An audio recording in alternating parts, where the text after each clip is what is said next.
Buenas noches a todos. Nuevamente desde este rinconcito donde siempre nos hacemos presentes. Aquí estamos para hablar un poco de lo que la parashá de esta semana nos pone. La parashá se llama Vaikra, uno de los 5 libros de Moisés. Comenzamos nuevamente. La semana pasada terminamos el libro de... eh, ahorita les digo, Parashá Pikudei, que era en el libro de Deuteronomios. Permítame, ya me hice bolas yo mismo aquí por estar hablando lo que no me acuerdo. La idea es que terminamos un libro de Moisés y ahora nos toca el libro de Levíticos. ¿Qué es Levíticos en sí? Es un libro donde nos habla de los sacrificios, cómo se hacían los sacrificios cuando el Beit Hamidrash existía, estaba en pie, erguido, mas ahora nosotros somos miniaturas de templos, como lo decía en la parasha anterior. Somos un templo en miniatura.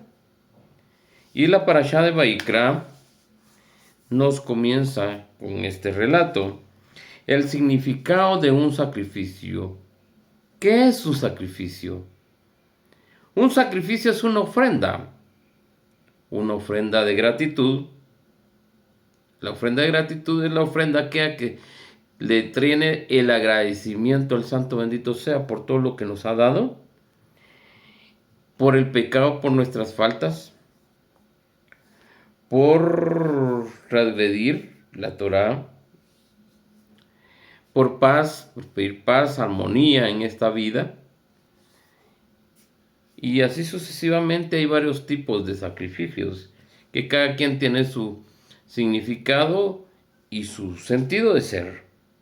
El tema de la obligación del hombre de ofrecer sacrificios, la Torá se aparta de la expresión usual de referirse al hombre como Ish. Ish en hebreo es hombre. Y usa en su lugar la palabra Adam. El pasaje también comienza con el verbo en singular. Él trae. Y luego continúa de la forma en plural. Traerán. Hay una profunda razón por esta sección de la palabra, ya que cuando una persona trae un sacrificio al Santo bendito sea, debe seguir el ejemplo del primer hombre, Adán, cuya ofrenda era perfecta, libre de las más mínimas faltas de deshonestidad, dado a que él era la única persona en el mundo existente y no había nadie a quien él pudiera haber engañado o de quien se hubiera podido aprovechar. ¿A quién le pudo haber robado a Adán? ¿A quién le pudo haber deseado la mujer de su prójimo Adán? ¿A quién le pudo haber ido y mentido? Si no había nadie con él. Hay muchas maneras a través de las cuales tratamos de razonar la decepción y de la deshonestidad cuando permitimos que la arrogancia se apodere de nosotros mismos y nos sentimos superiores a los demás. También nos convencemos de que nuestras necesidades son mayores que las de otro y en consecuencia tenemos derecho a aquello que no le pertenece. Y esa es la razón por la que cuando la Torá nos enseña respecto a las ofrendas que se refiere al individuo como Adán, evocando el recuerdo del primer hombre, a quien por él primero y único no se podía culpar de tales racionalizaciones. Así como Adán que todo lo que poseía venía del Santo bendito sea. Todo lo que Adán poseía venía del Santo bendito sea. También nosotros debemos ser conscientes de ese hecho y acercarnos a Él con manos limpias, como lo escribió el salmista David. ¿Quién podrá subir a la montaña del Santo bendito sea?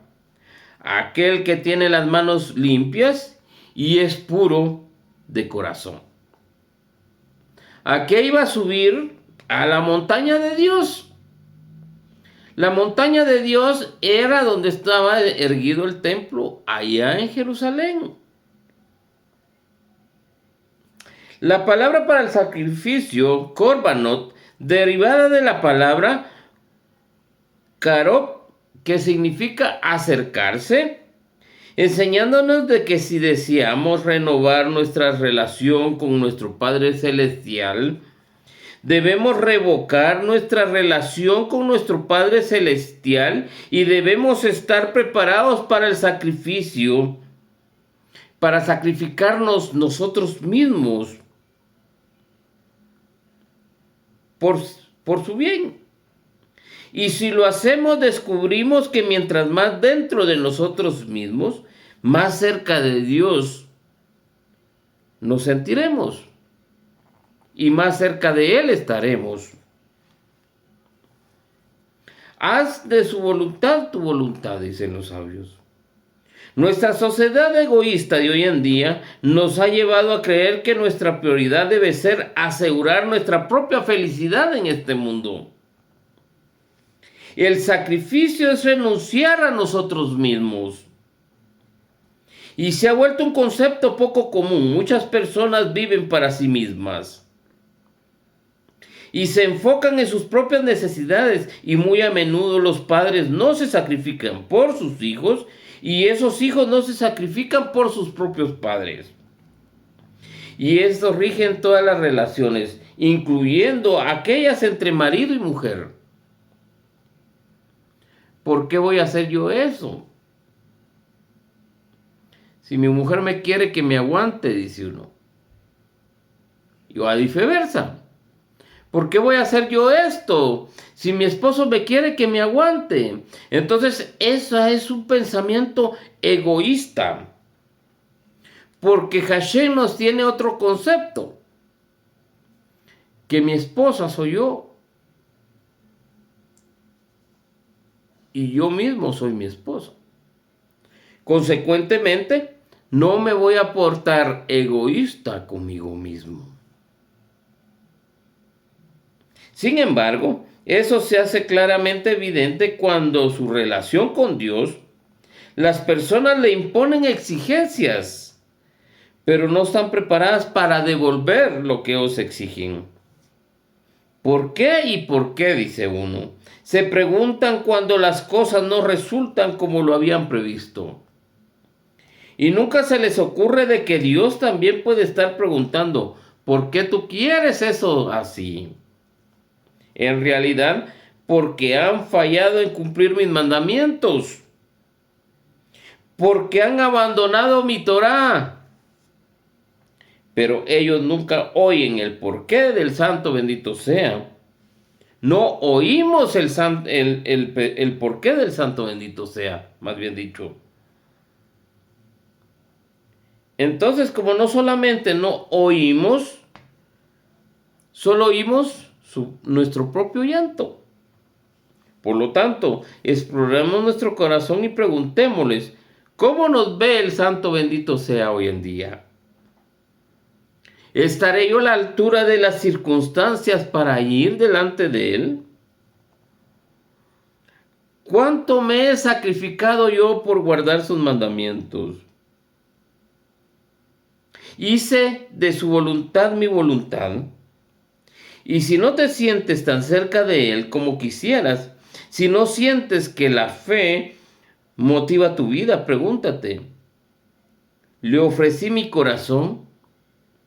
¿Me he sacrificado para que el santo bendito sea me mire con ojos de misericordia en este mundo?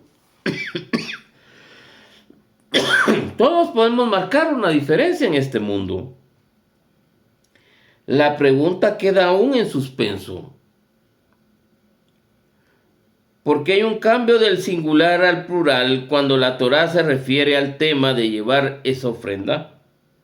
De aquí también se desprende una enseñanza más alta para todas las generaciones. El verso comienza en singular porque cuando el hombre peca, cree que sus transgresiones solamente repercuten sobre él. Pero la Torá nos enseña que aquello que hacemos como individuos repercute sobre todos nosotros y sobre todo lo que nos rodea. Por consiguiente, nuestros sabios comparan nuestra difícil situación como nación, como los pasajeros de un barco. Perdón. Si alguien decide hacer un agujero debajo de su asiento, no puede argumentar, este es mi asunto y el agujero está debajo de mi asiento. Su agujero personal causará que todo el barco y todos sus pasajeros se hundan. Lo opuesto también es verdad, y el arrepentimiento y las misbot no solo son elevadas como individuos, sino que adquieren y enriquecen a nuestra comunidad y a nuestro pueblo como nación. Por esa razón, el verso comienza en singular y finaliza en plural, para recordarnos que nuestras familias y nuestras comunidades son solamente tan fuertes como los miembros que la componen. Esta es una lección que nos puede ayudar en la búsqueda de un propósito en este mundo y puede darle sentido a nuestra propia vida. Todos tenemos una necesidad de marcar una diferencia, pero a menudo nos sentimos inútiles en nuestro anonimato. Y nos preguntamos por qué es posible la incidencia, y podemos tener la parashá de Vaikra, que nos recuerda que a través de cada palabra y de cada hecho tenemos el poder de elevar y degradar al mundo. Si tenemos eso en mente, comprobaremos que es más fácil enfrentarnos a los desafíos de la vida con honor y dignidad. La parashá comienza con la palabra Braiká Moshe. Dios le habló a Moisés. En el rollo de la Torá, la palabra Aleph de la palabra Vaikra está escrita en una pequeña Aleph, más pequeño que el resto de toda la Torá, enseñándonos que Moisés estaba claramente consciente de que no merecía ser llamado por Dios. Y la palabra Vaikra sin Aleph significa que Dios tuvo la ocasión de hablar con Moisés. No porque Dios lo llamó cariñosamente debido a su humildad. Moisés escribió la Aleph pequeña para dar a entender que él no se sentía digno de que Dios hablara con él. Moisés fue el más humilde de todos los hombres. Pero paradójicamente también fue el más grande. La verdadera humildad no implica falta de confianza e ignorancia de los dones de Dios, que nos concebió pero al contrario es una afirmación de que aquellos dones divinos, la toma de conciencia de todo lo que poseemos, nos fue concedido por el Todopoderoso, y que por lo tanto debemos ser utilizados sabiamente y devueltos a Él sin defectos, en una actitud muy modesta por parte de cada individuo. Una vez, un gran sabio ilustró este concepto al comparar a una persona con una mujer pobre que pide prestado un lujoso vestido para usar en una boda. Ella no puede jactarse de su vestido, por más precioso que sea, ya que sabe que no es suyo y que pronto tendrá que devolverlo en perfectas condiciones.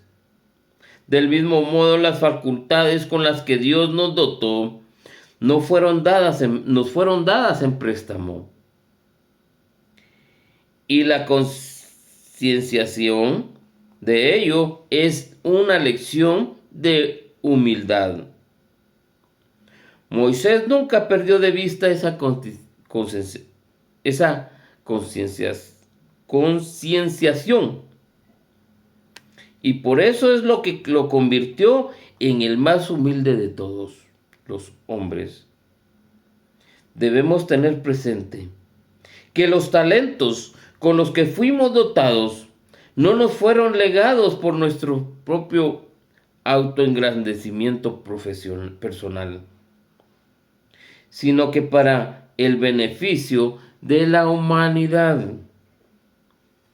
Si nos damos cuenta de que desafortunadamente hemos usado mal y abusado de estos talentos, también nos daremos cuenta que cuán desubicados y absurdos son los sentimientos de arrogancia en nuestro corazón.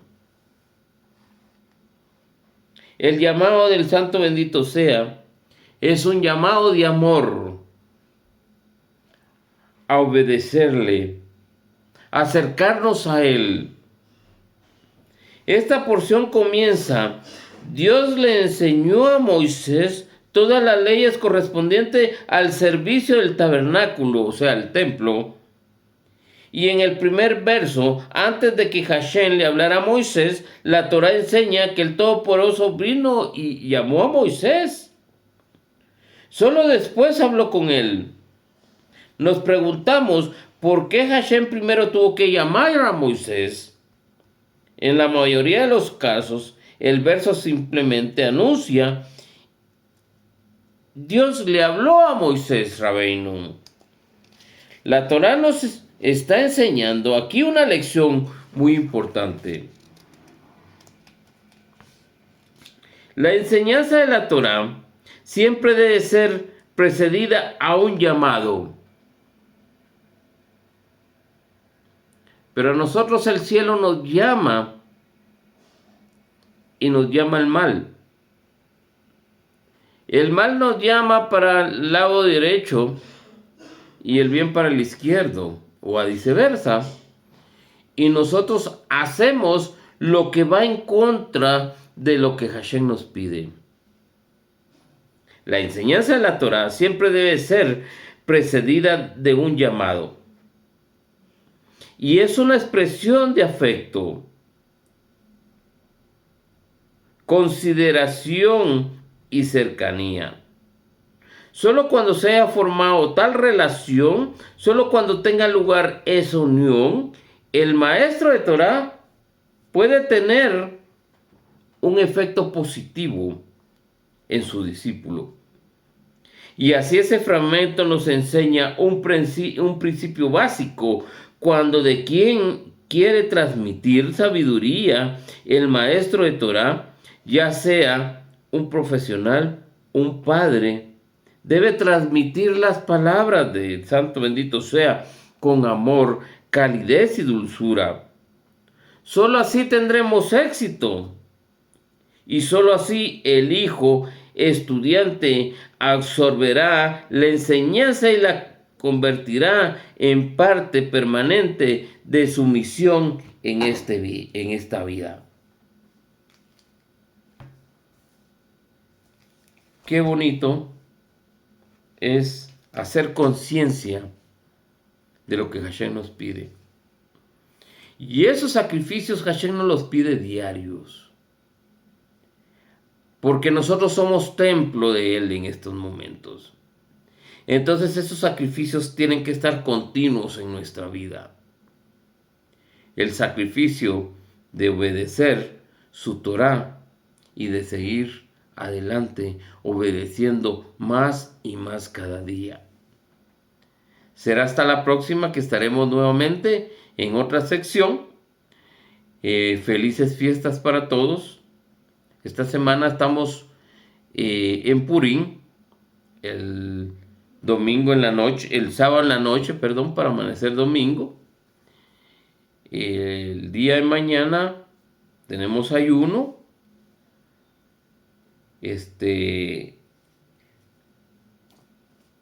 Quiera Hashem que nuestras peticiones